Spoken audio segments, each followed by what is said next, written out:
നമസ്കാരം. മലയാളി വാർത്തയിലേക്ക് സ്വാഗതം.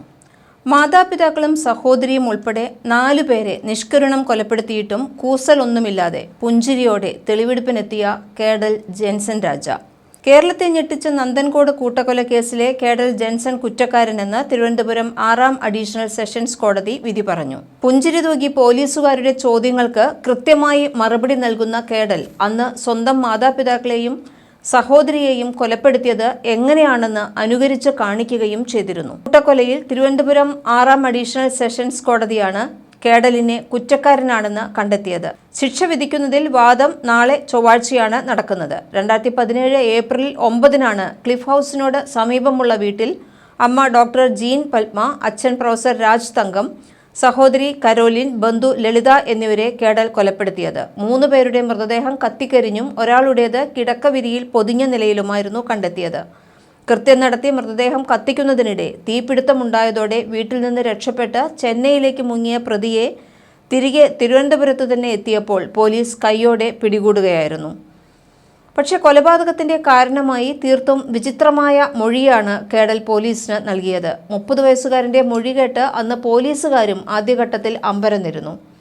കഴിഞ്ഞ 15 വർഷമായി താൻ ആസ്ട്രൽ പ്രൊജക്ഷനെ കുറിച്ച് പഠിക്കുന്നുണ്ട് എന്നും ആത്മാവിനെ ശരീരത്തിൽ നിന്ന് വേർപെടുത്തി സ്വതന്ത്ര സഞ്ചാരം സാധ്യമാക്കാനാണ് കൃത്യം നടത്തിയതെന്നുമാണ് പ്രതി പറഞ്ഞിരുന്നത്. എന്നാൽ കേഡൽ നടത്തിയ കൂട്ടക്കുരുതി തികച്ചും ആസൂത്രിതമാണ് എന്നായിരുന്നു പോലീസിന്റെ കണ്ടെത്തൽ. കേഡലിന് മാനസിക പ്രശ്നങ്ങളൊന്നും തന്നെ ഇല്ല എന്നും ആസ്ട്രൽ പ്രൊജക്ഷൻ മൊഴി വെറും പുകമറ മാത്രമാണെന്നും പോലീസ് അന്ന് തന്നെ പറഞ്ഞിരുന്നു. പിന്നീട് മനോരോഗ വിദഗ്ധന് മുമ്പിൽ നടത്തിയ കൗൺസിലിംഗിലാണ് യഥാർത്ഥ കാരണം വെളിപ്പെട്ടത്. രക്ഷിതാക്കളോടുള്ള കടുത്ത പകയാണ് 4 പേരുടെ കൊലപാതകത്തിലേക്ക് നയിച്ചതെന്ന് കേഡൽ സമ്മതിച്ചു. പോലീസ് പിടിയിലായി തെളിവെടുപ്പിന് കൊണ്ടുവന്നപ്പോൾ പുഞ്ചിരിച്ച് ഉല്ലാസവാനായാണ് കേഡൽ കൂട്ടക്കുരുതി നടന്ന വീട്ടിലേക്ക് പ്രവേശിച്ചത്. ഇതെല്ലാം തന്നെ തനിക്ക് മനോരോഗമുണ്ട് എന്ന് വരുത്തി തീർക്കുവാനുള്ള ബോധപൂർവമായ ശ്രമങ്ങളായിരുന്നു. മുഖം ഉയർത്തിപ്പിടിച്ച് എല്ലാവരെയും നോക്കി പ്രതി പുഞ്ചിരിച്ചു. ബന്ധുക്കളെയും അയൽവാസികളെയും എല്ലാം നോക്കി. 1.5 മണിക്കൂറോളം നീണ്ട തെളിവെടുപ്പിനിടെയും പ്രതിക്ക് യാതൊരു ഭാവമാറ്റവും തന്നെ ഉണ്ടായിരുന്നില്ല. മഴ കൊണ്ടുള്ള കൊലപാതകം പോലീസിന് മുന്നിൽ അനുകരിച്ച് കാണിക്കുകയും ചെയ്തിരുന്നു.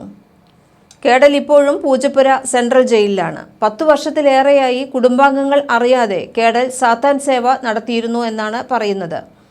ഇന്റർനെറ്റിലൂടെയാണ് കേഡൽ ആസ്ട്രൽ പ്രൊജക്ഷൻ അറിവ് നേടിയതത്രേ. നല്ല സാമ്പത്തിക സ്ഥിതിയും വിദ്യാഭ്യാസവുമുള്ള കുടുംബത്തിലെ അംഗമായ കേഡൽ സാത്താൻ സേവയിൽ എങ്ങനെ എത്തിപ്പെട്ടു എന്നത് പോലീസിനെ ശരിക്കും കുഴക്കിയിരുന്ന ഒരു ചോദ്യമാണ്. അന്വേഷണത്തിൽ കേഡൽ അല്ലാതെ മറ്റൊരാളിൻ്റെ ഇടപെടൽ കണ്ടെത്താൻ കഴിഞ്ഞിട്ടുമില്ല. കേഡൽ മാത്രമാണ് കേസിലെ പ്രതി. സംഭവത്തിന് ശേഷം നന്ദൻകോട്ടുള്ള വീട് പൂട്ടിക്കിടക്കുകയാണ്. നേരത്തെ പ്രതിക്ക് വിചാരണ നേടാനുള്ള മാനസികാരോഗ്യം ഇല്ല എന്ന് മെഡിക്കൽ ബോർഡ് ശുപാർശ ചെയ്തിരുന്നു. അതിനാൽ കേസിൽ തുടർ നടപടികൾ വൈകുകയും ചെയ്തു.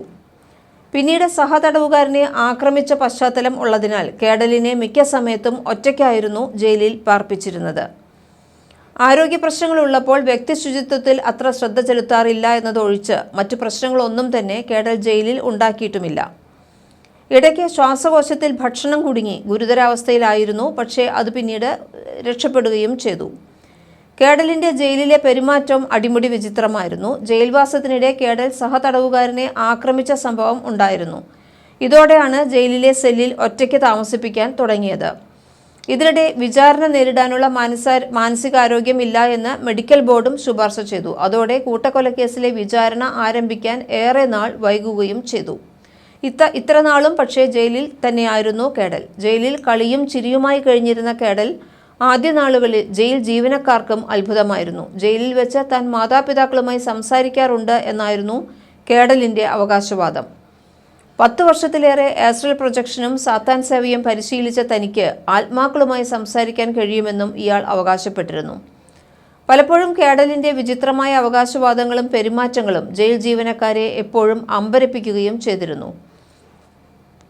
ഏതായാലും പ്രതി ഇപ്പോൾ മാനസികാരോഗ്യം വീണ്ടെടുത്തതായി മെഡിക്കൽ ബോർഡ് റിപ്പോർട്ട് നൽകിയതോടെയാണ് കഴിഞ്ഞ നവംബറിൽ നന്ദൻകോട് കൂട്ടക്കൊല കേസിൽ വിചാരണ ആരംഭിച്ചത്. കേസിന്റെ വിചാരണയ്ക്കിടെ കേഡൽ കുറ്റം നിഷേധിച്ചിരുന്നു. തനിക്ക് മാനസിക പ്രശ്നമുണ്ട് എന്നായിരുന്നു ഇയാൾ കോടതിയിലും വാദിച്ചത്.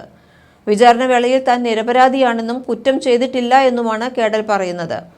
കേസിൽ പ്രോസിക്യൂഷൻ 41 സാക്ഷികളെ വിസ്തരിക്കുകയും 104 രേഖകളും 57 വസ്തുക്കളും കോടതിയിൽ ഹാജരാക്കുകയും ചെയ്തു. ഫോറൻസിക് തെളിവുകളാണ് കേസിൽ പ്രോസിക്യൂഷന്റെ തുറുപ്പുചീട്ടായിട്ടുള്ളത്. പ്രതിയുടെ വസ്ത്രങ്ങളിൽ നിന്ന് കൊല്ലപ്പെട്ടവരുടെ രക്തസാമ്പിളുകൾ കണ്ടെത്തിയത് കേസിൽ നിർണായക തെളിവായി മാറി. എസ് പി കെ ഇ ബൈജുവായിരുന്നു കേസിന്റെ അന്വേഷണ ഉദ്യോഗസ്ഥൻ. സ്പെഷ്യൽ പബ്ലിക് പ്രോസിക്യൂട്ടറായി അഡ്വക്കേറ്റ് ദിലീപ് സത്യൻ ഹാജരായിരുന്നു. ന്യൂസ് ഡെസ്ക് മലയാളി വാർത്ത.